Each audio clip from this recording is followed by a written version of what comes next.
Nous vous disons shalom, bienvenue à ce programme merveilleux. Je dis merveilleux parce que c'est toujours agréable d'être dans la présence de l'Éternel. C'est toujours agréable de venir contempler sa grandeur, combien il est grand. C'est pour ça qu'on dit ta grandeur, le T est en majuscule, donc on dit ta grandeur, Seigneur. Vous comprenez? Merci d'avoir choisi ce programme. Shalom, shalom, maman Dorcas. Shalom, tonton, shalom à vous qui êtes fidèles à ces programmes. Et comme venait de le dire tonton, la Bible nous dit, il est doux et agréable aux frères de demeurer ensemble. Alors nous, ça nous fait énormément plaisir de savoir que vous êtes là, scotchés à ce programme parce que vous allez manger cette bonne nourriture qui est donc la parole de Dieu. Et nous allons également, via cette émission, aider et donner l'occasion également à ceux-là qui n'ont pas encore reçu le Seigneur dans leur vie. Eh bien, c'est ici que ça se passe. L'homme de Dieu est là, notre invité est là. Tout à l'heure, vous allez le découvrir. Voilà. Alors, voici déjà une des façons pour nous de faire le marketing de Jésus-Christ, le roi, le Seigneur de toute gloire. C'est via justement les témoignages. Parce que par les témoignages, il y a quelqu'un qui peut se retrouver dans la même situation, mais en suivant un témoignage, en écoutant ce que le Seigneur a fait pour quelqu'un, cette personne peut me dire, moi aussi, je peux suivre ce Jésus. Par le témoignage, on peut également se convertir. D'ailleurs, il y a une sœur qui nous a appelé pour nous dire que elle était donc la fille gâtée, la fille à papa. Et tous les week-ends, elle passait ses nuits dans des boîtes avec les amis, en train de boire, de fumer, de danser. Mais un jour, elle est rentrée, elle était vraiment, vraiment ivre. Et puis, elle s'est endormie sur les canapés. Et c'était la nuit du vendredi au samedi. Alors, samedi matin, c'est ta grandeur.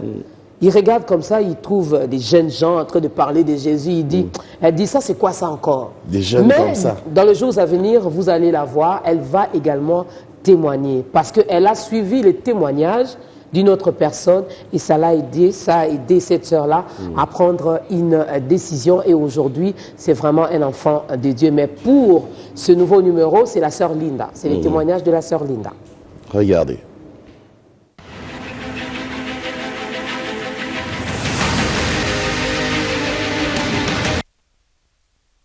Voilà, je m'appelle Linda Kabumbo.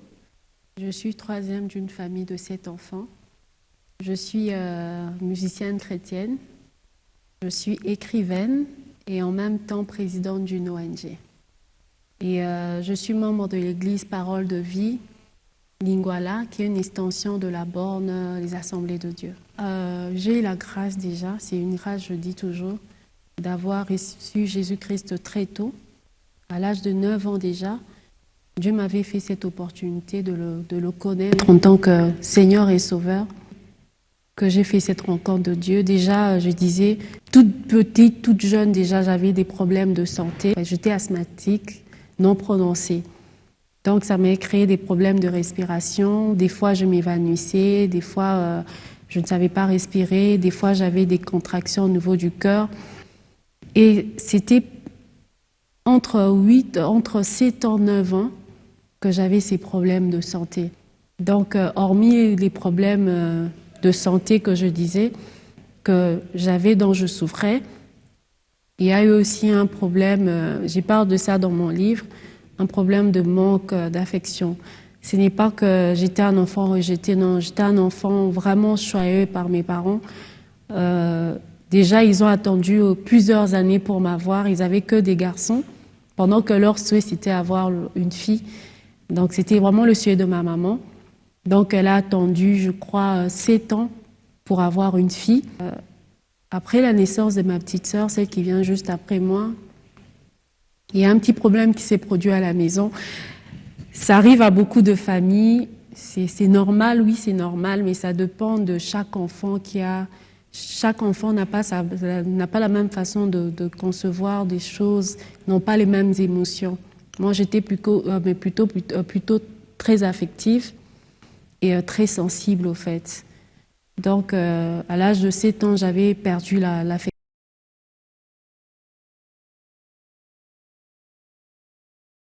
Ma sœur, que j'attendais aussi, que je rêvais avoir. Mais c'est une erreur peut-être que mes parents ont eu à faire. Dieu merci, ils ont eu à le reconnaître quelques années après. À l'âge de 7 ans, j'avais arrêté d'être un enfant. Comme je le dis toujours, à l'âge de 7 ans, je suis devenue une petite maman.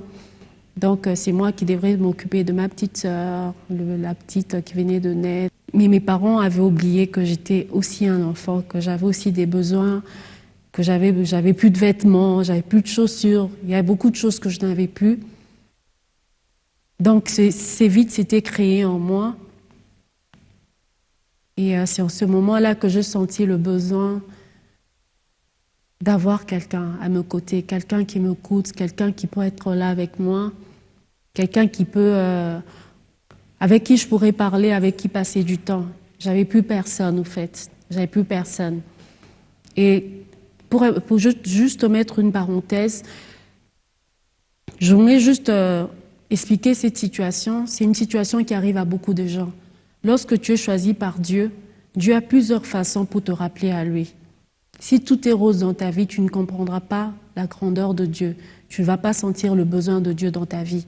Donc, si tout était resté rose dans ma vie, si j'étais restée cette petite fille gâtée, je ne pouvais pas me rendre compte qu'il y avait un Dieu au-dessus.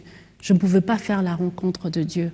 Donc, Dieu avait permis que je passe par ce moment. C'était dur, oui, mais c'était le chemin par lequel Dieu avait tracé. C'était très tôt, oui, mais c'était à cet âge-là que Dieu avait choisi de me rappeler vers lui. C'était à cet âge-là que Dieu avait choisi de faire de moi une chrétienne. À l'âge de 9 ans, j'étais devant la télé, je suivais l'émission chrétienne Club 700 et je bénis toute cette équipe. Ils font un travail vraiment merveilleux parce que moi, c'est au travers de cette émission que j'ai su que Dieu me connaissait et que j'avais commencé une relation avec lui. Mais ce jour-là, devant la télé, on m'a fait comprendre que Jésus était mon sauveur, était mon berger, il était la personne idéale qui était là pour défendre ma cause, pour prendre soin de moi. Donc devant la télé, j'ai commencé à avoir les mêmes contractions, les douleurs, et je commençais à me renfermer sur moi tellement que j'avais mal. Et je peux écouter cette voix encore à la télé, Massi Domingo, qui parlait, et elle est en train de dire qu'il y a une dame dont sa fille a été guérie d'une maladie assez grave, sans intervention chirurgicale, Dieu l'avait guérie. Et on avait lancé le témoignage, et la dame qui parlait à la télé, elle expliquait comment sa fille a été guérie, elle a eu à sillonner dans plusieurs hôpitaux, ils n'ont pas trouvé des solutions, tous les docteurs disaient que la maladie de la petite était incurable et tout, qu'il lui restait quelques jours à vivre. Mais elle a dit que ces jours-là, elle a emmené sa fille à l'église et sa fille était complètement guérie. Et quand j'écoutais ces témoignages, j'étais stupéfaite. J'ai dit, Jésus, capable de guérir une personne. C'était waouh. J'ai dit, moi, je veux recevoir la guérison. J'en ai marre de souffrir. J'en ai marre d'être malade. J'en ai marre chaque année d'avoir des accidents. Je veux être guérie. Et Massi, elle demandait à tous ceux qui étaient malades de toucher la télévision, l'écran de la télé. Donc, j'ai pris mes mains, j'ai mis devant la télé et ils ont fait la prière. Et après la prière, ils ont demandé de faire la prière d'acceptation. J'ai reçu Jésus-Christ comme Seigneur et Sauveur après avoir répété ces paroles. Quelque temps après, fini la douleur. Les contractions que j'avais étaient complètement finies, avaient complètement disparu. Et j'étais stupéfaite, j'ai dit, Seigneur, Jésus est un guérisseur. Et depuis ce jour-là, j'ai commencé ma relation avec Jésus et tout avait changé dans ma vie. J'étais plus seule, j'avais quelqu'un à qui parler, j'avais des moments de prière, j'étais à la recherche, j'avais la soif de connaître qui est Jésus. Parce que moi, j'ai connu Jésus pour la première fois comme Jéhovah Rapha. Jéhovah Rapha. Donc c'est là que tout avait commencé dans ma vie. J'ai commencé je m'étais lancée à la recherche de Jésus. J'ai commencé à lire la Bible, à fréquenter même les groupes des prières à l'époque, parce que je voulais connaître un peu plus c'est Jésus, qui il était réellement.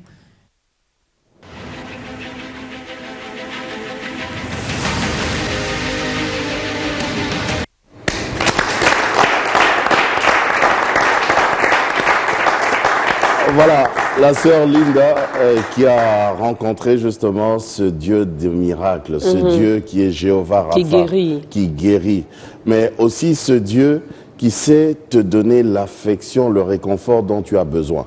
Parce qu'elle aussi, à cette époque, elle avait ce problème de manque d'affection, parce que c'est normal. Elle avait un vide. C'est vrai, il y a sa sœur qui vient au monde, et puis elle remarque que c'est tout l'amour qui va vers sa sœur. Bon, c'est vrai, c'est quelque part, comme le pasteur, vous êtes juriste aussi en même temps, c'est pas, on peut pas parler aussi de conflit de génération un tout petit peu, hein, déjà au bas âge. Hein. Bon, c'est pas vraiment un conflit, c'est une vérité fondamentale, tonton Jacob. Cette erreur, nous l'avons vu aussi même dans Genèse 37, dans la maison de Jacob, lorsqu'il a manifesté plus d'amour pour Joseph que ses frères aînés, et ça a créé tout le problème qui pouvait arriver dans la maison. Donc les parents doivent faire un peu attention de ne pas montrer de l'amour ou de l'affection pour un enfant que l'autre, parce que ça crée généralement des jalousies, et quand les frères deviennent jaloux, ça finit par tuer comme Caïn a tué son frère. Donc c'est très important que les parents doivent vraiment faire attention. Vraiment, il y aura la haine, il y aura beaucoup de choses. Par la même occasion, nous vous saluons, hein. Shalom, pasteur. Shalom, shalom. C'est le pasteur Jean Toto qui est donc notre invité dans ce numéro d'État Grandeur. Il y a une raison, pour votre existence, il y a une raison pour ton existence. Des fois, on se pose la question, pourquoi je vis, pourquoi j'existe, avec tous les problèmes que je rencontre, avec toutes les maladies, avec toutes les difficultés. Finalement, on se pose la question à Dieu. Pourquoi j'existe? Pourquoi quelle est ma raison d'être? Pourquoi suis-je venu dans cette famille-là? Pourquoi? Ou déjà pour prendre même les petits déjeuners, c'est tout un problème. Où on parle même des délestages sur le plan nourriture et tout. Alors, heureusement, on est bénis. Nous allons manger. Et ne vous en faites pas. Nous aussi, on a des questions, on a aussi des préoccupations comme vous. Alors, soyons calmes parce que nous aurons des réponses par rapport à toutes ces questions. Bon appétit. Bon appétit à toi aussi, tonton. Merci. Mais brièvement, on peut aussi connaître les témoignages du pasteur Jean Toto. Il vient d'où?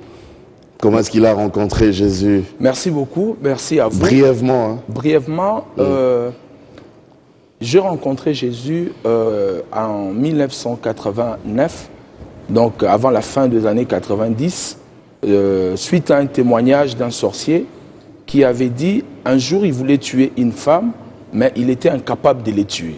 Donc il tuait les gens, il buvait leur sang, mais le jour où il devait tuer cette femme-là, il était incapable. Et à la fin de son témoignage, il dit, s'il était incapable, parce que cette femme-là qui s'appelait Germaine, elle avait Jésus dans son corps, dans son cœur. Et c'est ce qui l'empêchait. Lui, il sortait avec cette fille-là. À chaque fois, il cherchait à tuer cette fille-là. Il n'arrivait pas parce que Jésus était... Et il dit, il fait l'appel au salut, il dit, pour toutes les personnes qui ne veulent pas que les sorciers puissent les tuer, venez donner votre vie à Jésus. Donc, je me suis dit, bon, à l'époque, connaissez donc, lorsqu'on parlait d'un sorcier, tout le monde avait peur. Bon, moi, je me suis dit, jeune que j'étais, j'ai dit, bon, je vais quand même m'approcher pour donner ma vie à Jésus. Pas parce que je connaissais Jésus, mais parce que je ne voulais pas que les sorciers puissent me tuer. Donc c'est ça un peu les dangers de ce qui se passe aujourd'hui à l'église. Beaucoup de gens viennent dans nos églises, ils acceptent Jésus sans pour autant connaître vraiment Jésus dans la profondeur. C'est pour cela, même nous qui venons... Sans même savoir pourquoi ils veulent donner leur vie à Jésus. Alors nous avons pris la décision... Comme nous avons commencé notre église il y a 1 mois et demi, bon, j'ai vécu longtemps à Bruxelles et depuis 4 ans, je venais à Kinshasa, j'ai organisé des conférences et Dieu nous a demandé de bâtir une église qu'on a appelée le centre de la vie de Dieu. Nous avons commencé l'enseignement sur le salut. Nous avons enseigné le 15 vocabulaires qui parlent du salut. Parce que nous avons compris qu'il y a des gens qui sont à l'église mais qui ne sont pas sauvés. Il y a des gens même qui payent leurs dîmes mais qui ne sont pas sauvés. Parce que les gens, les prédicateurs n'ont jamais parlé à ces personnes-là de Jésus. Qui est Jésus? Quelle est son œuvre? Et qu'est-ce qu'il a accompli pour eux? Donc c'est pour cela que nous avons commencé par là. Nous avons enseigné les 15 vocabulaires qui étaient vraiment très riches. Et nous avons enseigné la croissance spirituelle, comment quitter à l'étape d'un enfant et devenir fils. Parce qu'il y a une différence dans la Bible entre un enfant et un fils. Donc voilà un peu ce que nous avons... Et vous avez évolué sans problème avec Jésus, quand vous l'avez connu? Tout à fait. J'ai évolué avec Jésus. Non, mais il y avait des problèmes. Donc quand j'ai donné ma vie à Jésus, puisqu'il n'y avait pas la formation, à l'époque, il y avait des groupes de prière. Nous partons dans des groupes de prière, Action évangélique de Mayengue à Barumbu. Et j'ai fréquenté en 2090 la cellule de la borne Maranatha. Mais il n'y avait pas assez de formation à l'époque. Donc, j'ai fait un retour dans le monde. Donc, j'ai rétrogradé parce qu'il n'y avait pas assez de formation. Et c'est là où même je mets l'accent. Même le nom de notre église, c'est le centre parce que c'est un endroit où nous formons les gens. La difficulté que nous avons aujourd'hui, si nous n'avons pas des chrétiens qualifiés parce qu'ils ne sont pas formés. La formation te qualifie toujours. Pour devenir avocat, il faut que tu sois formé en droit. Pour devenir un économiste, il faut que tu sois formé en économie. Chaque formation te qualifie dans un domaine précis. Mais on peut bien vouloir te former, mais il y a aussi ton appréhension qui entre en jeu. Hein. La volonté aussi, je dois accepter aussi d'être formé. Tout à fait, tout à fait. Vous ne pouvez pas être formé. Donc, il y a d'abord deux vérités ici. Vous ne pouvez pas être formé auprès d'une personne que vous n'aimez pas. C'est très difficile. Même nous qui avons même à étudié, un professeur c'est le professeur qu'on aimait, qu'on suivait son cours. Si vous n'aimez pas les professeurs, c'est difficile. Et la deuxième des choses, c'est la volonté. Si vous n'avez pas la volonté d'apprendre, on ne peut pas apprendre quelqu'un qui n'a pas la volonté. Donc c'est un peu ça, cette difficulté. Alors je n'étais pas formé, je ne savais pas le fondamentaux du christianisme. Et c'est là où tous les problèmes sont partis. Et je connais tout le problème, je suis parti dans le monde, je suis revenu. Et là j'ai eu une très bonne formation. Depuis là jusqu'à maintenant, je sers le Seigneur sans problème. Ah oui, bien sûr. Depuis là jusqu'à aujourd'hui, serviteur de Dieu, et il a pris également une décision de former également. Donc si vous voulez, on dit toujours, quand on parle de la croissance spirituelle, on ne peut pas croître, on ne peut pas grandir si on n'apprend pas, si on ne médite pas, si on ne lit pas la parole de Dieu et si on n'écoute pas également les prédications. Mais il faudrait également avoir un bon coach ou encore un bon professeur. Parce que je peux aimer mon professeur, je peux être fan, et puis mais il est là, il enseigne, bon. Et puis ça entre par là, ça sort de l'autre côté. Bien sûr. Alors, il y a une raison pour votre existence. Donc chacun de nous ici sur ce plateau a une raison. Oui. Son existence a une raison. Tout à fait. À vous la parole. Merci beaucoup à vous. J'aimerais d'abord dire une chose par rapport à la connaissance. Parce que vous avez dit quelque chose de très, très, très capital. Vous imaginez lorsque vous achetez n'importe quel appareil, on vous met toujours à l'intérieur une forme de notice que vous devez lire. Et la première des choses que le fabricant vous dira, lire attentivement. Alors le problème, c'est qu'on ne vous demande pas seulement de lire, mais on dit, soyez focalisés. Mettez votre attention, faites une bonne lecture pour bien comprendre. La Bible dit, mon peuple est détruit parce qu'il lui manque la connaissance. Osée 4:6. Et puisque vous avez rejeté la connaissance, je vous rejetterai. Dieu a dit. Et je vous rejetterai dans le sacerdoce. Il est très important de comprendre la place de la connaissance aujourd'hui dans notre monde. Les gens qui réussissent aujourd'hui, ce ne sont pas des gens qui sont spéciaux, mais ce sont des gens qui connaissent, qui ont des informations que les autres ignorent. Donc il est très important de comprendre d'abord son existence. Un grand homme, Abraham Maslow, a dit « L'homme est mu par ses besoins fondamentaux ».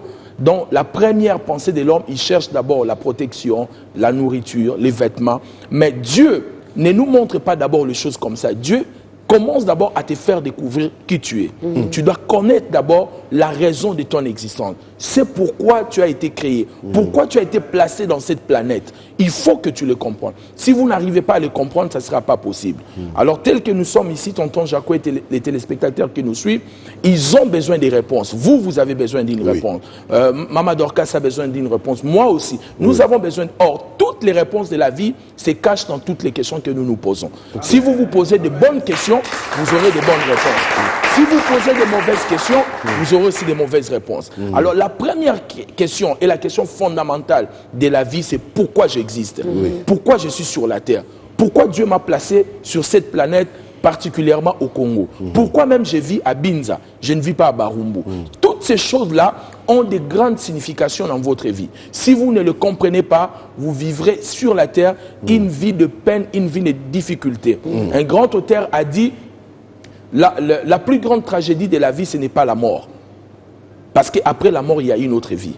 La plus grande tragédie de la vie, c'est une vie sans objectif. Une vie sans raison. Vous voyez, aujourd'hui, nous avons 7,5 milliards de personnes qui sont sur la Terre. Il n'y a que 3% des personnes qui savent ce qu'ils veulent, qui ont des objectifs. 97%, 97% des personnes vivent par hasard, ne savent même pas pourquoi ils existent. Donc, ils se réveillent le matin, ils jouent aux dames, ils mangent des foufous, il va tourner, il rentre à la maison et il dort. Quelle tragédie! Donc, toute ma vie, je dois me réveiller. Il ne connaît même pas le sens de son existence. Voilà. Donc, quand vous ne connaissez pas ça, il y a un problème. Donc, il faut d'abord que les gens comprennent pourquoi Dieu les a créés, pourquoi Dieu les a placés sur la terre. Lorsque vous vous posez de telles questions, vous aurez de bonnes réponses et votre vie ne sera plus jamais. Mais déjà si, bon, je donne un exemple comme ça, vous avez dit qu'il faut poser des bonnes questions, c'est là qu'on aura de bonnes réponses. Mais les bonnes questions, je les pose à qui? Déjà, si moi-même j'ai des difficultés, je ne sais même pas pourquoi j'existe. Et puis je vais me poser la question, bon, moi là, pourquoi je suis né dans cette famille? Moi là, pourquoi je travaille à Biwan? Moi là, pourquoi je suis né au Congo? Si à moi, je n'ai pas de réponse, à qui dois-je poser toutes ces questions? Mais ça, c'est une bonne question parce que j'aimerais d'abord... Qui mérite une bonne réponse. Ah oui, non, qui mérite une bonne réponse. Vous devez comprendre d'abord que vous n'existez pas par vous-même. Vous avez une source, vous avez été tiré quelque part, vous êtes sorti de quelque part. Quelqu'un vous a placé dans ce monde. C'est à cette personne-là que vous devez retourner vers cette personne-là pour lui poser des questions. Je vous donne un exemple. J'ai un téléphone. Si vous avez un téléphone, vous allez voir dans cette notice qu'on vous donne, on vous dit, si votre téléphone a un problème, qu'est-ce qu'il faut faire? Il faut aller voir les fabricants. On ne vous demande pas de donner le réparateur du coin parce qu'il n'aura pas la réponse. Il ne sait pas ce qu'il va faire avec ce téléphone. Il va tâtonner et il va encore bien détruire votre téléphone. Il y a deux choses. Soit vous cherchez un réparateur qui est agréé par le fabricant ou vous retournez l'appareil. Parce qu'il a eu la formation. Voilà, chez les fabricants. Donc, la réponse de votre vie, la réponse de votre existence, l'essence même de votre existence se trouve en Dieu. C'est pour cela, je suis déçu quand je vois les riches, les gens qui ont beaucoup d'argent, les gens qui sont célèbres, pensent que nous cherchons Dieu parce que nous avons échoué. Je n'ai pas l'air de quelqu'un qui a échoué. Mais le problème, c'est que Dieu est ma source. Je ne peux pas vivre sans Dieu. Je ne peux pas être déconnecté avec Dieu. Je ne prie pas parce que je souffre. Je prie parce que je retourne dans ma source. Chez lui, chez la personne qui m'a créé. C'est lui qui connaît mon sens, ma vie, pourquoi j'existe. C'est pour cela que vous voyez des gens qui ont l'argent, mais ils sont devenus homosexuels. Il a l'argent, mais il fait des choses contre nature parce qu'il ne retourne pas dans sa source. Mais il y a des signes révélateurs qui peuvent démontrer votre mission. Premièrement, les choses que vous aimez beaucoup, les choses que vous aimez faire. Si vous aimez peut-être coudre, vous aimez vous occuper des enfants, ça peut être un signe révélateur de votre mission, de la raison de votre existence. Deuxième des choses, les choses que vous détestez beaucoup. Vous détestez l'injustice. Peut-être Dieu vous appelle à faire le droit pour réparer cette injustice. Les choses que vous faites avec beaucoup de facilité. Même quand les gens souffrent, les gens essayent de monter quelque chose, ils n'arrivent pas. Mais quand toi tu arrives, 2 minutes tu le fais. Ça peut être un signe indicateur de votre mission. Les choses que vous faites avec joie, les gens le font avec peine, ils le font malgré eux. Mais quand toi tu le fais, tu chantes, tu danses, tu le fais, ça peut être un signe. Mais pour découvrir la raison de votre existence, en dehors de ces signes-là, de ces choses-là, c'est aller vers Dieu, lui poser des bonnes questions. La Bible dit dans Jérémie 33:3, invoque-moi, je te répondrai. Et je te montrerai des choses cachées que tu ne connais pas. Donc, tout ce que nous voyons, ce n'est pas tout ce qui existe. Donc les choses que nous voyons, en dehors de ce que nous voyons, il y a des choses qui existent que nous ne voyons pas. Et les choses que nous ne voyons pas, ce sont les choses que Dieu a réservées pour les gens qui l'aiment. Lorsqu'ils le cherchent, ils lui posent des questions, Dieu les révèle ces choses-là et leur destin change. Mais pasteur, la question là justement, pourquoi? Le pourquoi. Pourquoi j'existe? Pourquoi vous existez? C'est vrai, on va la poser à Dieu, mais on peut poser aussi à vous qui avez reçu la formation du fabricant. Pourquoi? Parce que vous êtes une réponse pour l'humanité. Chaque être humain. Comprenez-moi très bien, tonton Jaco, les gens qui ont réussi dans la vie, ce ne sont pas des gens intelligents seulement, mais ce sont des gens qui ont répondu à un besoin. La terre a un besoin. Lorsque vous répondez à un besoin, vous aurez l'argent. En fait, tous les gens qui se sont enrichis, ils se sont enrichis avec vos problèmes. l'avocat devient riche avec nos problèmes. Les gens qui nous coupent la pelouse à la maison, ils deviennent riches avec nos problèmes. Donc, tous les problèmes que nous avons, les autres réfléchissent par rapport à leur mission, ils nous donnent la solution et ils deviennent riches par rapport à nos problèmes. Donc, si vous ne résolvez pas les problèmes, il sera difficile pour vous d'être aussi important sur la Terre. Donc, il faut comprendre d'abord que vous êtes une réponse pour notre planète. Si vous ne comprenez pas que vous êtes une réponse, vous serez plus un problème. Si vous pensez que vous êtes un hasard, vous allez entendre des choses, les hasards, tout le temps. Si vous croyez que vous êtes un accident biologique, vous allez faire beaucoup d'accidents sur la Terre. Mais plus tôt vous découvrirez votre mission, la raison de votre existence, vous ferez moins d'erreurs sur la Terre. Alors, là, on avait déjà décollé, Oui, on était déjà parti. j'ai beaucoup de questions, mais en plus, il faut qu'on chante. Piano, piano. D'accord, piano. Alors, on écoute d'abord un autre cantique et puis nous allons continuer avec les questions.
poser. Que des questions à se poser.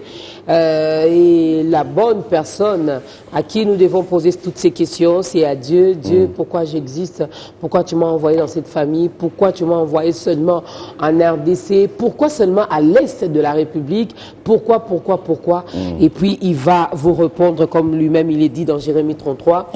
Alors, pasteur Jean, chacun de nous, tonton Jacques a posé cette question. Il faudra d'abord connaître la raison de son existence, et une fois que vous aviez connu, vous connaissez la raison de votre existence, la suite, vous devez travailler là-dessus. Vous mettre au travail pour finalement accomplir votre mission. Alors, juste une question de curiosité par rapport à cette personne peut-être qui s'est déjà posé la question. Lui-même, Dieu, il est dit dans sa parole qu'il a formulé des projets de paix et de bonheur pour nous. Mais cette personne qui, dès son enfance, elle a grandi dans la souffrance, toujours les difficultés. Papa était je ne sais pas qui, maman, les familles qui n'ont pas eu de nom ou qui n'ont pas fait de nom. D'ailleurs, quand on lui dit tu es un enfant bâtard, parce que papa n'a pas Sundo là. Lui, là aussi, il est né, il existe parce qu'il a une solution à apporter au monde. Oui, tonton Jaco, je vais dire quelque chose. Ça peut choquer les téléspectateurs, mais c'est une vérité fondamentale. Je vais revenir parce que nous avons une mission globale dont je vais revenir tout à l'heure. Dieu nous a créés pour que nous soyons ses co-créateurs, ses collaborateurs ici sur la terre. Mais dès lors, je n'encourage pas la manière dont certains enfants viennent dans le monde. Mais dès lors, un enfant est vivant et sorti dans ce monde, il vient pour accomplir une mission, quelle que soit la manière dont cet enfant est entré dans le monde. Quelle que soit la manière dont cet enfant est arrivé. Il y a une raison pour son existence. Pourquoi? Parce que s'il n'y a pas la raison, Dieu ne permettra pas que cet enfant puisse entrer. Il serait même pas né. J'aimerais peut-être dire quelque chose, que les téléspectateurs pardonnent ma vulgarité. On dit en biologie, lorsque les parents sont dans leurs relations intimes, il y a des milliers et des milliers de spermes qui font la course, vous comprenez, des sémences, mais il n'y a qu'une seule sémence qui entre. Donc cet enfant-là qui est entré, il a gagné la bataille avant même, lorsqu'il faisait la course avec ses frères qui sont restés de l'autre côté. Donc le fait pour lui d'entrer dans ce monde, il est victorieux. Donc il est venu avec un plan. Maintenant, ce n'est pas parce qu'il souffre que Dieu n'est pas avec lui. Parce que Dieu permet certaines choses pour que vous appreniez dans cette situation-là, afin que vous aidez d'autres personnes. Parce qu'il n'y a que celui qui a souffert de faim qui peut comprendre c'est quoi la faim. C'est lui qui peut aider les gens. Vous savez, un jour, Bill Gates mangeait dans un restaurant, il a fini de manger, il a laissé le pourboire, je crois, de $20. Et les gars, le serveur, les gens qui servent, ils l'ont regardé, ils ont dit, mais attendez, mais nous sommes en face de l'homme le plus riche de la planète. Vous nous donnez $20 de pourboire. Il y a encore quelques semaines, ton fils était venu manger ici. Il nous a laissé $500 de pourboire. Et Bill Gates regarda les jeunes hommes. Il dit, écoutez-moi très bien. Mon fils peut vous donner $500 parce que son père est l'homme le plus riche de la terre. Mais moi, je vous donne $20 parce que mon père était bûcheron. N'oubliez pas d'où vous venez, jeune homme. Donc, il est très important par moment. Lorsqu'on souffre, lorsque nous connaissons des moments difficiles, Dieu veut nous donner ces cœurs-là, le cœur pour la situation que nous traversons. Parce que c'est lui qui souffre, il peut venir au secours des autres qui sont dans la souffrance. Parce qu'il sait, il connaît c'est quoi manquer un vêtement, manquer un pain. Donc ce n'est pas parce que vous souffrez que Dieu n'est pas là, que Dieu n'a aucun plan avec vous. D'ailleurs, vous verrez tous les noms célèbres, tous les gens qui sont devenus grands, forts, puissants, ils ont traversé des moments difficiles. Toutes les célébrités du monde, ils vous diront qu'ils ont connu de peine, la sueur, la souffrance, le sang. Et aujourd'hui, ils sont devenus des hommes forts et des hommes riches. Et ils donnent beaucoup d'argent dans les œuvres caritatives. Parce qu'ils ont compris c'est quoi la peine et la souffrance. Mais quelle est cette mission, cet enfant qui est né, qui n'est pas venu par hasard, il est venu pour une mission. Quelle est cette mission?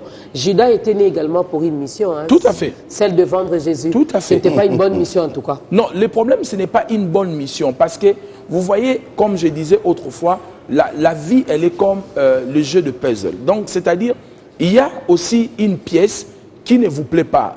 Le visage n'est pas bon, mais vous devez le placer pour avoir un bon dessin. Alors, toute la vie comme elle est, lorsque vous mangez un gâteau, n'est-ce pas, vous êtes satisfait ou satisfaite, n'est-ce pas? Vous vous régalez, mais vous savez la composition des gâteaux. On vous met les œufs, Mais est-ce que vous pouvez avaler ça comme ça? Berk, ça ne passe pas. Trop de sel, ça ne va pas passer. Trop de sucre, ça ne va pas passer. Mais le mélange de toutes ces choses-là, la sommation de c'est ça qui fait la vie. La vie, c'est la sommation de peine, de souffrance, de mort. Parce que le problème, c'est que vous ne pouvez pas aimer ma personne sans pour autant aimer ce que j'ai connu. Parce que tout ce que j'ai connu, c'est ce qui a fait la sommation de ma personne. Mais notre thème, justement, c'est que, on a dit dès le début, il y a une raison. Pour on a votre tous, existence. oui, une raison pour notre existence. Vous avez donné la première raison, c'est nous existons pour un besoin. Oui. Pour répondre à un besoin. Tout à fait. Alors, quelles sont les autres raisons? Les autres raisons, donc, qui est la raison générale et fondamentale, c'est que Dieu nous a créé, Genèse chapitre 1, 26e verset jusqu'au 28e verset, Dieu a dit créons l'homme à notre image pour qu'il domine sur la terre. Voilà, quand Dieu vous crée, ou Dieu nous crée, Dieu donne l'objectif. Dieu ne vous a pas créé pour vous délaisser, pour vous laisser désorienter sur la terre. Il vous a créé avec un objectif. Mais en vous créant, depuis Dieu a créé les derniers hommes, ou la dernière espèce qui était Ève, Dieu ne peut revenir sur la terre pour créer encore. Donc Dieu ne peut revenir sur la terre pour créer parce qu'il savait. En vous créant, vous les êtres humains, vous êtes devenus ses co-créateurs. Parce que le 7e jour, quand il a fini son travail, il s'est reposé. Dieu s'est reposé, il sait, mon co-créateur, l'homme que j'ai créé, il va continuer le travail de la planète. Il va continuer à donner la réponse aux besoins de la planète. Et je vous dis, Dieu a créé les arbres, le fruit, mais il n'a pas créé les jus de fruits. Quand les besoins de jus de fruits sont arrivés, enfin, est arrivé sur la terre, l'un des co-créateurs de Dieu a imaginé, il a fabriqué les jus de fruits. Donc, lorsque le besoin de téléphone est arrivé, Dieu n'est plus descendu sur la terre pour nous fabriquer les téléphones. Mais un de ses co-créateurs, il a fait ce travail-là. C'est pour cela, le premier, quand le couple Adam et Ève ont eu leur premier enfant, ils ont dit, nous avons créé l'homme avec l'aide de Dieu. Donc, ils ont dit que nous sommes des co-créateurs. Donc, tout ce que Dieu a fait, Dieu a fini son travail. Le reste des choses qui se passent sur la terre, Dieu le fait en connivence avec l'homme. Saint Augustin disait quelque chose qui me choquait au début, mais petit à petit, je commence à le comprendre. Il disait, sans Dieu, nous ne pouvons rien. Mais sans nous aussi, Dieu ne peut rien. Sur la planète Terre, tout ce que Dieu fera, il le fera à travers l'homme. Tout ce que vous demandez à Dieu, Dieu ne va pas ouvrir le ciel pour faire pleuvoir l'argent sur la terre, il va utiliser l'homme. Si vous voulez être guéri, Dieu va utiliser un homme pour vous imposer les mains. Pour être sauvé, Dieu va utiliser un homme pour vous prêcher la bonne nouvelle pour que vous soyez sauvés. Tout ce dont vous avez besoin, en tout cas, en général, la plupart des choses dont vous avez besoin sur la terre, Dieu utilisera toujours son co-créateur pour vous les donner. Donc il y a la part de Dieu, il y a également la part de l'homme. La part de l'homme. Oui. Mais en parlant de co-créateur, co-créature, co-création, quelque part, c'est une parenthèse que j'ouvre comme ça, parce que vous avez parlé de ça. Est-ce que quelque part, l'homme n'a pas aussi poussé un peu trop loin son pouvoir de création ou d'imagination? Parce que maintenant, il y a même l'homosexualité. Maintenant, on veut aller même sur la Lune. On veut aller sur Mars. On veut voir les ovnis. On veut voir les extraterrestres. On veut créer des clones. On veut faire des clonages. Est-ce qu'on n'a pas un peu exagéré dans notre... Bon, ça, c'est une bonne question qui peut nous prendre même 30 minutes de réponse. Mais je vais essayer de synthétiser. Quand Dieu a créé l'homme, Dieu l'avait créé. D'ailleurs, l'homme, les savants, les grands scientifiques disent que l'homme n'utilise seulement 2% ou 3% de son intelligence. S'il arrive à 5%, on l'appelle savant. Donc l'homme meurt avec 95% de sa connaissance. Pourquoi? L'homme est l'une des créatures la plus parfaite que Dieu a créée. De tout ce que Dieu a créé, la créature qui a atteint la perfection, c'est l'homme. L'homme est vraiment le prototype de Dieu. L'image même. L'homme est l'image de Dieu. J'ai peur de dire certaines vérités, mais je vais les dire. L'homme a été créé de peu inférieur à Dieu. Psaume chapitre 8, 5e verset et le suivant. Dieu a dit, qui est l'homme pour que tu te souviennes de lui? Tu l'as créé de peu inférieur à toi. L'homme a été créé de peu inférieur à Dieu. L'homme est la manifestation de Dieu. Quand vous voyez Dieu, il dit, créons l'homme à notre image. l'image dont la Bible parle, ce n'est pas la petite taille ou la grande, claire, non. Parce que l'image de Dieu dans Jean chapitre 4, la femme samaritaine, Dieu dit, Dieu est esprit. C'est ça l'image de Dieu. Dieu est esprit et celui qui l'adore doit l'adorer en esprit. Donc l'homme, l'espèce, l'homme là, a été créé, tiré de Dieu. Donc pour que Dieu crée l'homme, Dieu a pris une partie de lui. D'ailleurs, le texte original, Bara l'explique bien, il a pris quelque chose qu'on ne voit pas, quelque chose d'invisible pour créer l'esprit. C'est pour cela que notre esprit est invisible. Mais il a formé l'homme aussi à partir de quelque chose qui existe. La poussière de la terre, il a fait son corps. Maintenant, quand Dieu a créé l'homme, il a créé à son image. Pourquoi? Parce que les diables voulaient être comme Dieu. Ézéchiel 28, Ésaïe 14. Ils voulaient être comme Dieu. Et Dieu n'a pas voulu parce qu'il disait, je m'élèverai, j'élèverai mon trône et je serai semblable à Dieu. Dieu l'a précipité. Et Dieu a dit, puisque tu voulais devenir comme moi, je vais créer une créature qui sera comme moi. C'est pour cela Dieu a créé l'homme pour faire mal aussi au diable. Pour lui dire, tu voulais devenir comme moi, mais je te crée une créature qui sera comme moi. Maintenant, les diables, sachant cela, et l'homme ignorait cela, il est venu vers lui pour lui dire, Dieu sait, le jour où tu mangeras le fruit, tu seras comme lui. Or, l'homme était déjà comme Dieu. Pour casser ce processus. Il voulait casser ce processus. Parce que l'homme était déjà créé comme Dieu. Son fonctionnement, son caractère, sa vie, sa nature. Parce que l'homme avait la vie qu'on appelle Zoé, qui est la vie de Dieu, et l'homme avait aussi les bio. Maintenant, le bio, c'est notre existence, quand je parle. Mais il y a, en dehors du bio, il y a Zoé, la vie de Dieu. Une vie sans faille, sans difficulté, sans maladie. Une vie de domination et d'influence. L'homme avait cette vie-là. Mais quand il a péché, en fait, il était venu avec un programme de Dieu. Quand il a péché, il a déprogrammé le programme de Dieu. Maintenant, Dieu nous envoie le Christ. Pourquoi? Pour reprogrammer ce que les diables avaient déprogrammé, afin que nous accomplissions le programme de Dieu. C'est peut-être parce qu'il était l'image de Dieu, certes, mais il est venu aussi sur cette terre sans connaissance, même sans savoir qu'il était comme Dieu. L'homme, quand Dieu l'a créé... Parce que le diable, lui, le savait. Les diables l'homme le savaient. pas. Le diable le savait. Et l'homme, on dit que l'homme ne connaissait ni le bien ni le mal. En théologie, on appelle ça la dispensation de l'innocence. Donc, il était innocent, l'homme. Il ne connaissait ni le bien ni le mal. Cela ne veut pas dire que le mal n'existait pas. Parce que le diable était déjà sur la terre, le mal était là. Mais l'homme ne savait pas ce qu'il faisait, si c'était le bien ou le mal. Il y a un principe en droit, on dit « Nous le cruman, nous la poena sine lege ». C'est-à-dire, pour condamner quelqu'un, il faut d'abord qu'il y ait une infraction. Et cette infraction doit être prévue dans un texte, dans une loi. Par exemple, si j'écris « ce n'est pas une infraction », le magistrat ne peut pas me poursuivre. Parce qu'il n'y a pas un texte qui parle de ça. Alors, le péché est péché lorsqu'il y a une loi qui parle de ça. Parce que le péché veut dire « Amar s'y a raté sa cible » ou transgresser une loi. Pour transgresser, il doit y avoir une loi. Alors, la loi que l'homme avait, c'était une seule loi de ne pas manger l'arbre de connaissance du bien et du mal. C'était ça son péché. Tout ce qu'il faisait, même si c'était mal, ce n'était pas un péché. Parce qu'il n'y avait pas un texte qui parlait de ça. Mais quand l'homme a mangé, il a déprogrammé tout le programme de Dieu. Et le diable a réussi. Mais comme Dieu était plus intelligent, Dieu savait qu'il va nous envoyer le Christ pour reprogrammer l'homme, afin qu'il accomplisse le programme de Dieu. C'est pour cela, la nouvelle naissance, c'est pour ça que nous l'appelons la nouvelle naissance. Tous les gens qui ont changé le monde, ils sont nés une seule fois. Mais nous sommes nés 2 fois. Mais pourquoi nous ne changeons pas le monde? Nous sommes nés 2 fois. Ça, c'est une bonne question aussi, hein, pasteur. Et moi, j'en profite également pour vous la poser aussi. Puisque nous connaissons, nous sommes nés 2 fois. Puisque nous mangeons cette bonne nouvelle. On ne vit plus dans l'ignorance. Maintenant, nous savons pourquoi nous existons, mais pourquoi les choses n'évoluent-elles pas? Merci beaucoup, c'est une très très bonne question. Je peux même paraphraser, je connais ma mission. Je sais pourquoi je suis là. Je sais pourquoi, je sais comment, je sais. Mais j'ai l'impression de stagner, ça n'évolue pas. Tout à fait, c'est une bonne question. Je sais que si on posait cette question à certaines personnes qui sont trop spirituelles, ils vous diront c'est les combats, c'est les démons, c'est les diables. Non, il y a des choses.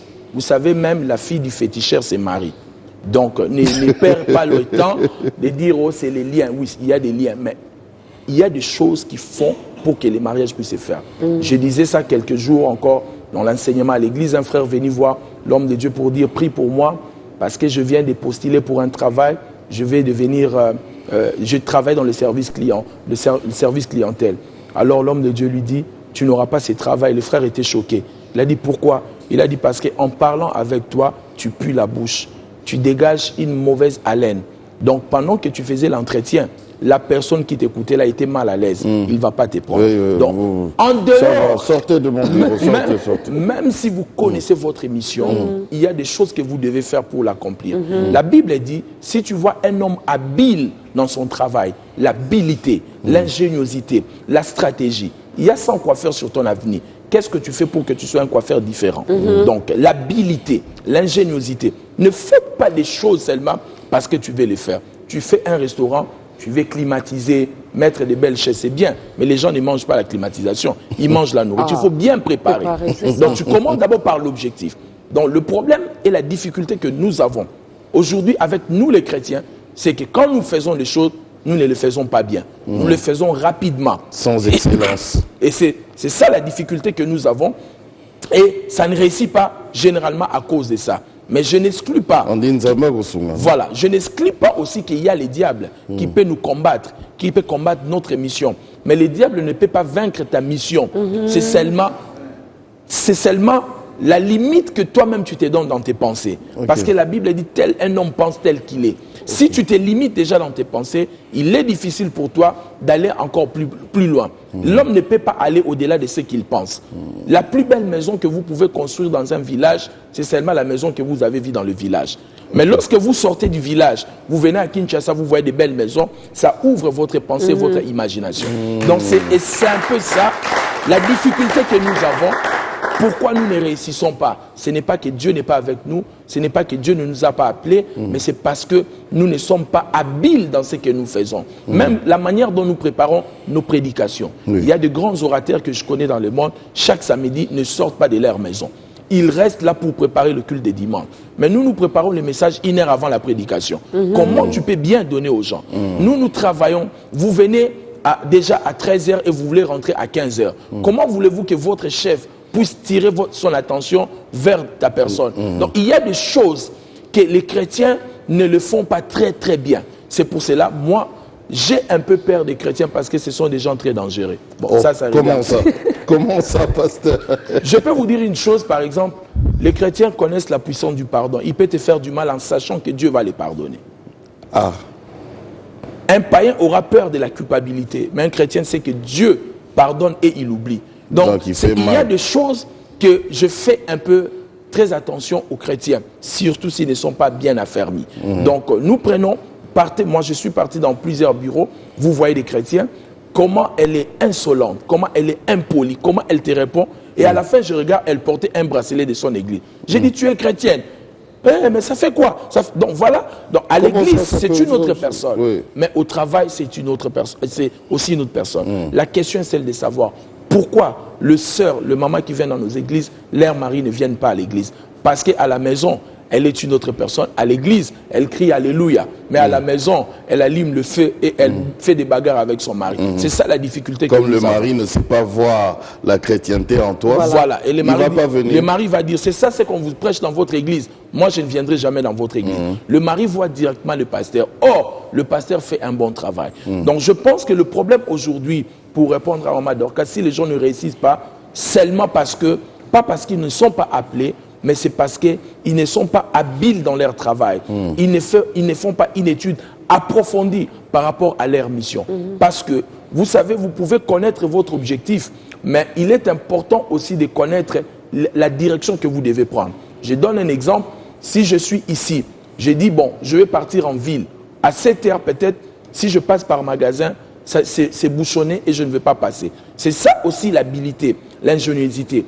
Tu as un appel, tu as une mission, mais tu établis des stratégies, comment faire des choses. Parce qu'en dehors de la vision qui est la mission, il y a la télévision, il y a la révision, il y a la provision. Donc il y a toutes les choses que vous devez étudier, mettre en place pour réussir votre mission sur la terre. Il y a également l'entourage, les gens qui nous entourent, dans nos familles, les amis, l'environnement également, des fois empêche ces chrétiens finalement d'accomplir sa mission. Je suis d'accord avec vous parce que l'environnement dont je prends, les amis, les personnes qui nous entourent et l'environnement Ça, c'est aussi les clés pour réussir une bonne mission.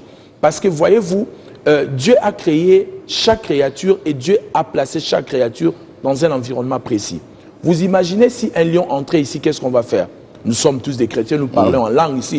La première intention, nous allons fuir. Oui. Pourquoi? Parce que les lions entrent dans un environnement qui n'est pas à lui. Oui. C'est pareil, comme un homme.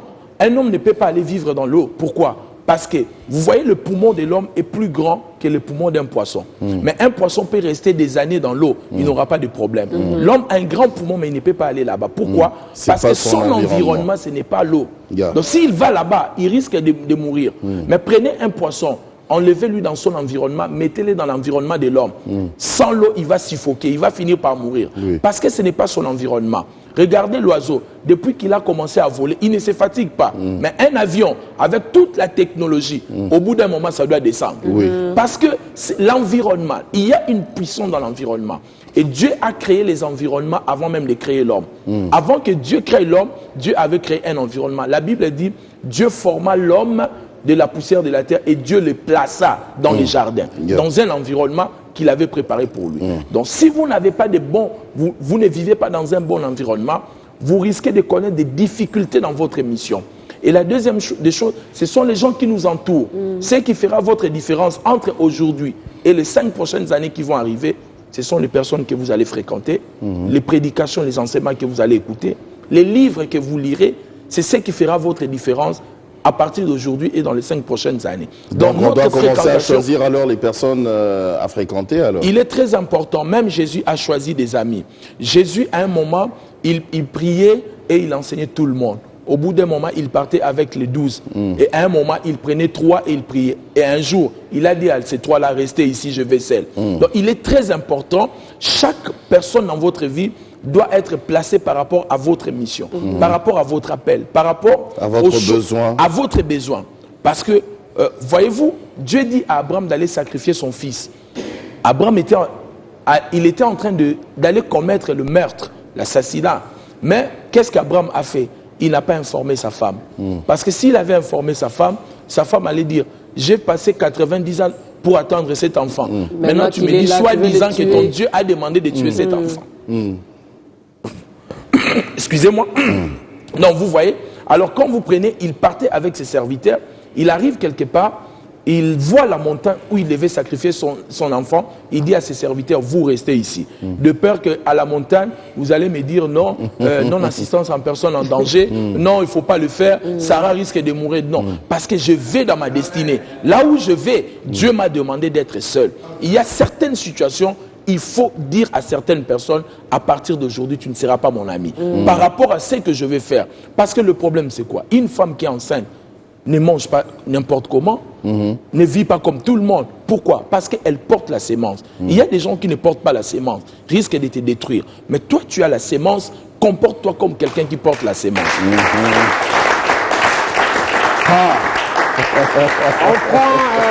J'avais déjà une autre question, parce que finalement, je me dis, bon, Jésus a eu également à faire un choix, mais finalement, si on commence à faire tout le temps le choix, on va rester entre nous, chrétiens.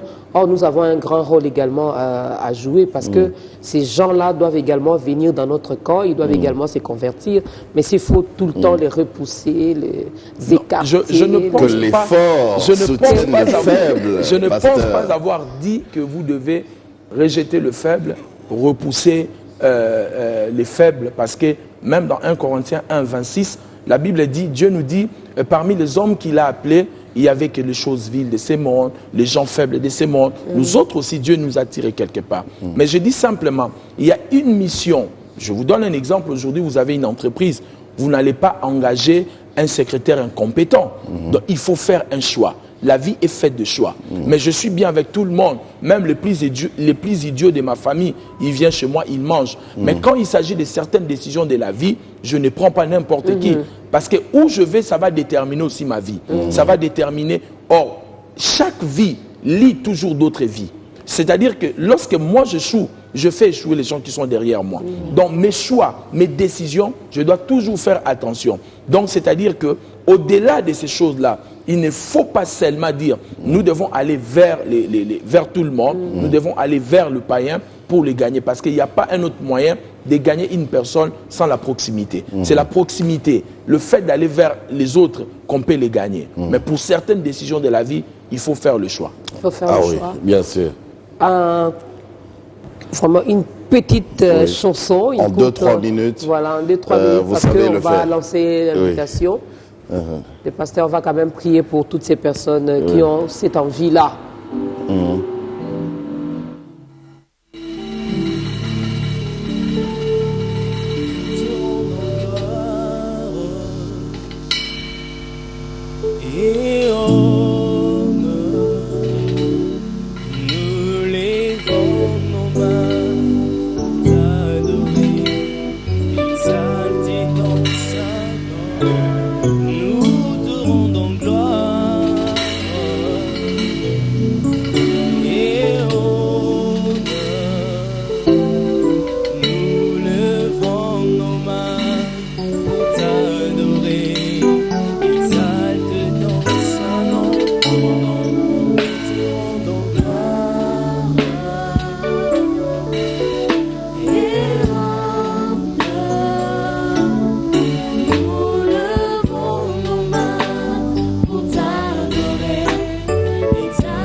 Il est Dieu et il est le seul qui nous fait du bien. Il est le seul qui peut combler ces vides qui est en vous, qui nous regardez en ce moment.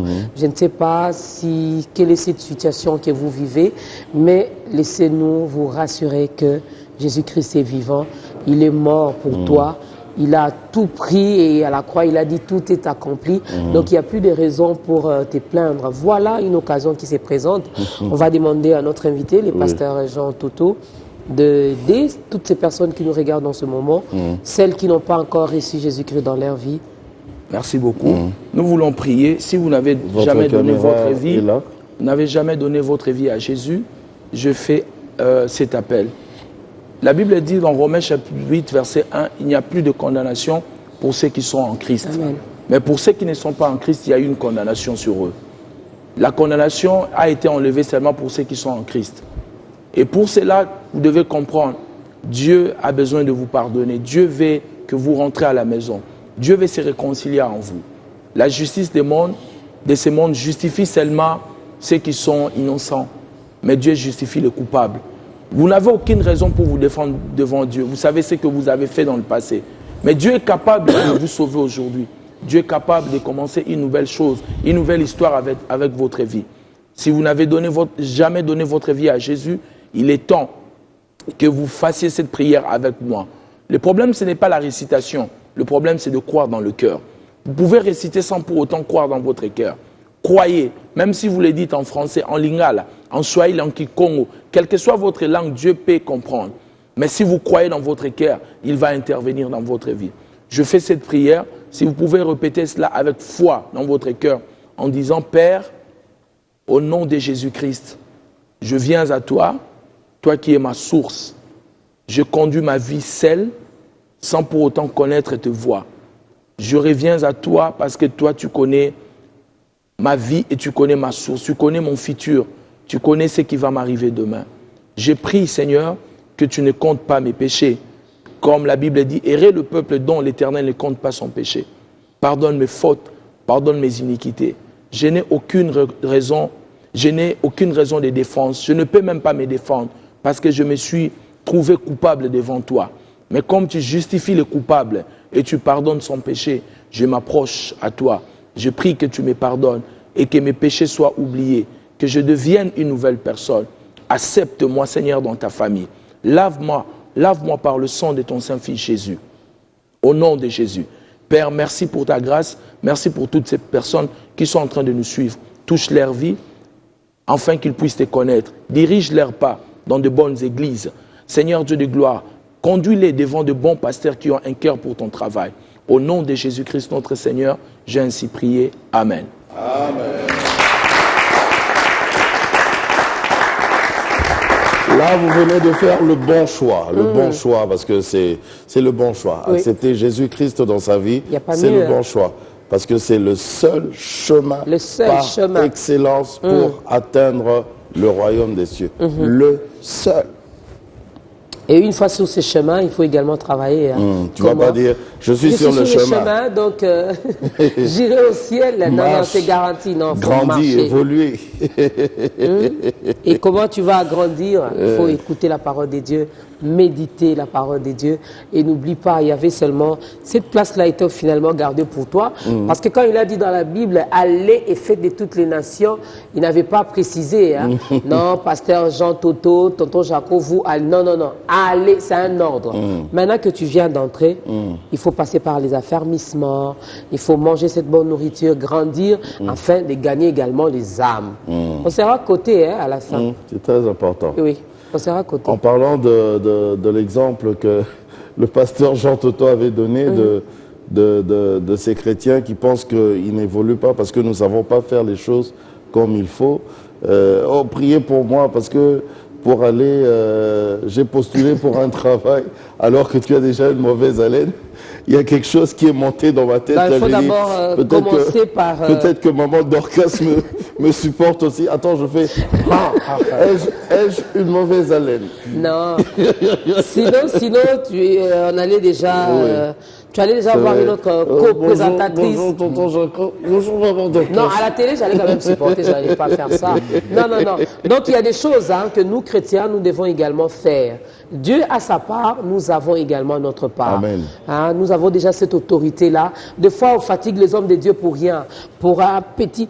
Homme de Dieu, priez pour moi. Homme de Dieu, priez pour moi. Non, commence d'abord par... lire, faire des recherches sur Internet ou poser des questions. Comment faire pour éliminer finalement cette mauvaise haleine? Et puis après, tu verras que, même à l'église, ça se passe aussi. Hein. Tu viens à l'église sans te brosser les dents, tu ne t'es pas lavé, voilà, tu es là à côté de moi et puis on dit, on va adorer. Tu m'étouffes, je ne saurais pas adorer mon Seigneur parce que toi, tu as une mauvaise haleine. Ou parce que tu ne t'es pas bien lavé. Tu es élève ou étudiant, tu as une interrogation, étudie.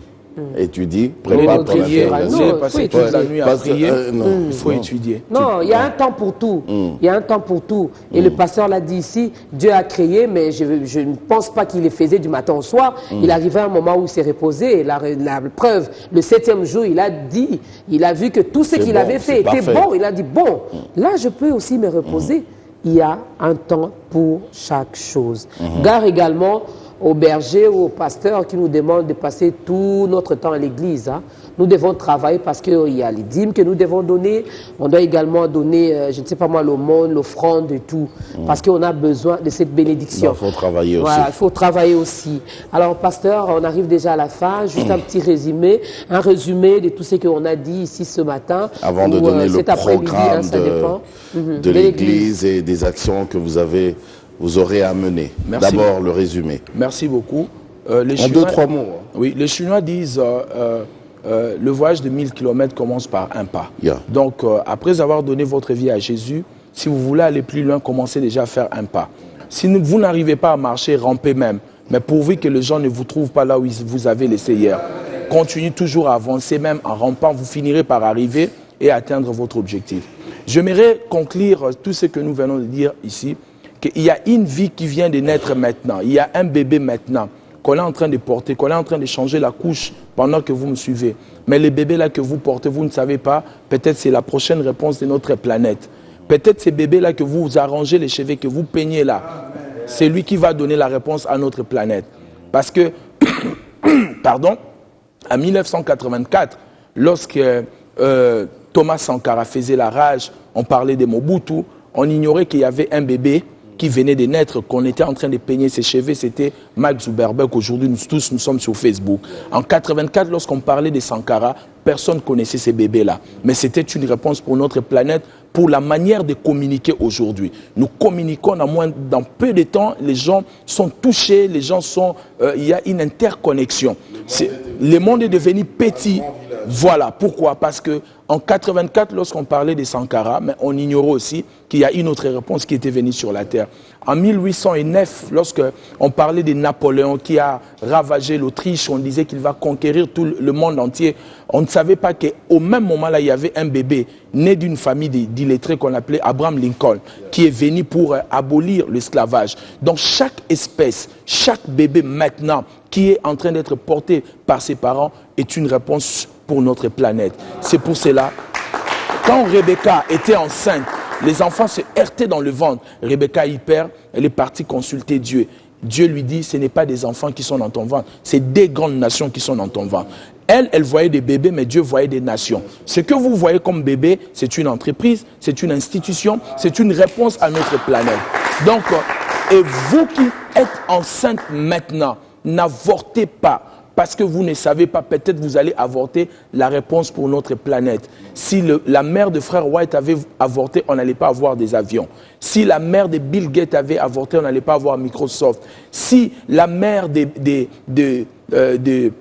tous ces savants, de Marconi, avait avorté, on n'allait pas avoir la radio, les téléphones, tous les systèmes qui passent par les ondes. Parce que ses parents ont supporté leurs enfants. Ignorant qu'ils étaient de mission, ils pensaient qu'ils étaient des bébés. Et chaque vie a une importance devant Dieu. Vous qui ne suivez, de l'ambassadeur Jean-Pierre Moutamba avait avorté, imaginez. On n'allait pas avoir imagine. Si votre mère avait avorté, on n'allait pas avoir tonton Jacob, on n'allait pas avoir ta grandeur. Donc, vous voyez, tout à fait. Donc, c'est-à-dire que chaque vie, à partir d'aujourd'hui, ne regardez pas les circonstances qui est autour de votre enfant ou de la manière dont vous élevez votre enfant. Mais cet enfant-là est une réponse pour notre planète. Amen. Il y a une raison pour votre existence. Et pour comprendre ces choses, depuis un moment, nous avons commencé cette série d'enseignements dans notre église qui se situe à Kasavubu, avenue Momboyo, numéro 9, direction Chaba et Gambela. Donc nous réunissons chaque mardi et jeudi de 17h à 19h.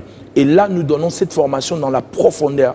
Nous expliquons aux gens comment découvrir leur mission, comment travailler par rapport à leur mission, comment éviter d'écourter sa mission sur la terre. Nous expliquons beaucoup de choses. Donc, chaque mardi, de 17h à 19h, et jeudi, de 17h à 19h, avenue Momboyo, numéro 9, à Kassavou, direction Chabagambela, la référence Force publique. Et là, si vous venez, il se passe toujours quelque chose au centre de la vie de Dieu. Il se passe toujours quelque chose. Notre numéro de contact, c'est 081, pour ceux qui sont à l'étranger, plus 243, 81, 250, 30, 76. Plus 243, 81, 250, 30, 76. Au même moment, je voulais parler d'un programme que nous organisons une activité. Le 17 au 20 décembre, ce sera l'inauguration officielle de notre église. Là, nous allons vraiment...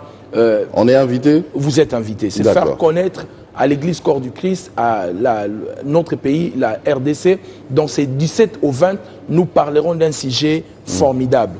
La bénédiction d'Abraham. Nous voulons parler de la bénédiction. Beaucoup de gens ignorent la bénédiction. Vous savez, tonton Jaco, dans l'Ancien Testament, Dieu... Il n'y a pas de texte où Dieu parle du ciel. Dieu ne nous a pas vraiment promis du ciel. Le ciel, c'est dans la nouvelle alliance. Mais quand les gens craignaient Dieu dans l'ancienne alliance, c'était pour conserver la bénédiction. C'est pour cela, dans Deutéronome 28, 1, la Bible dit, si tu obéis à ma voix, voici les bénédictions qui viendront sur toi. Donc, la crainte de Dieu, on ne peut pas les dissocier avec la bénédiction de Dieu. Nous allons parler de la différence entre la bénédiction et entre les matériels, la richesse. La bénédiction n'est pas la richesse, mais la bénédiction peut produire la richesse. Et la bénédiction, c'est la seule chose, la première des choses que Dieu a dit à l'homme lorsqu'il avait créé. Genèse 1, Dieu a créé l'homme et la Bible dit Dieu le bénit.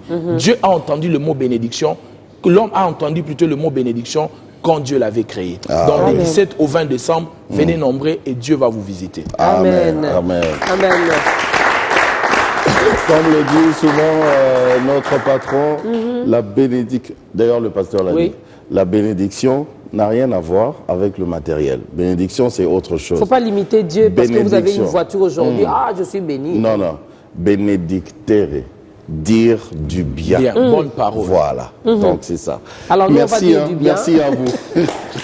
Merci à la chorale. Merci également à notre invité, le pasteur Toto. Un clin d'œil comme ça au couple Mabanza qui nous regarde depuis la France. Ah, ils ont fêté leur anniversaire. C'était 17 ans de mariage. 17 ans de mariage. Félicitations bravo. À vous, papa Philippe et maman Hortense Mabanza, sans oublier également les enfants. Merci tonton. Merci maman Dorcas. Merci à la grande équipe. Alors nous vous fixons rendez-vous déjà la semaine prochaine avec un autre invité. On va dire du bien, hein. Que le Dieu d'Israël, que notre Dieu, que le Créateur des cieux et de la terre vous bénisse. Voilà, là tu les as bénis. Tu as dit du bien. Voilà, j'ai dit du bien. Une courte prière, pasteur, on va s'élever, on va clôturer par une courte prière et puis un chant, parce que la santé dérange, mais j'ai envie de danser. Ok, pasteur, pour la prière. Nous prions. Seigneur, merci pour ton amour, merci pour ta grâce, merci pour ta faveur. Merci pour Biwan, merci Seigneur pour l'ambassadeur Moutamba, merci pour tous ceux qui travaillent ici. Nous le bénissons. Nous bénissons cette émission, ta grandeur, qui touche des vies, qui transforme des vies. Au nom de Jésus, nous prions pour quelqu'un qui nous a suivis. Donne-lui la raison de son existence. Qu'il arrive à comprendre pourquoi tu l'as placé sur cette planète et qu'il soit une réponse pour notre monde. Au nom de Jésus-Christ, notre Seigneur, nous avons ainsi prié. Amen. Amen.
Tu peux le faire encore dans ma vie.